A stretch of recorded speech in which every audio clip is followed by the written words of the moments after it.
Right, we're going to look at question 6, but first of all, I just want to reiterate a concept we've talked about a little bit called garbage in, garbage out. Now, the whole idea of a database is for us to have accurate records so that we can produce accurate information. So what happens if the information we put into the database is a load of rubbish? Well, then we're going to get a load of rubbish out, which is basically what we're saying with garbage in, garbage out. So what we need to try and do is reduce the amount of incorrect data that's added to the database in the first place. We're not going to get it 100% right, but we're going to pick up several techniques, and we've picked up one or two already, and we're going to have some more now, where we can reduce the number of potential errors or invalid data that can be entered into a database. Let's have a look at this one, for example. Change the title field property so the user can choose from one of the options Mr., Mrs. or Mr. when entering a new record. Now that's got two advantages. A, the user doesn't have to type it out. Secondly, there are not going to be mistakes. In other words, somebody's not going to type it incorrectly. If you give them free rein to type whatever they want, they're going to type all sorts of variations. Somebody will type Mr., M-I-S-T-E-R, and we'll have all sorts of various combinations flying around there. So let's just see how we set it up and how it's actually used. So it's going to be on the title field. So we're going to go to the title field, and we're going to pop down here to look up. Sorry, am I on the title field? Yes, I'm on the title field. And I'm going to go to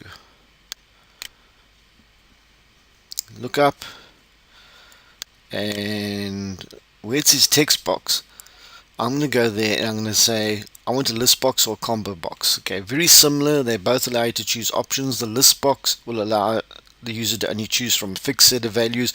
Combo box will also allow them to still type in a value. We don't want that. We just want a fixed set of values. In this case, it's going to be Ms., Mrs. or Mr. And row source type I can say over here.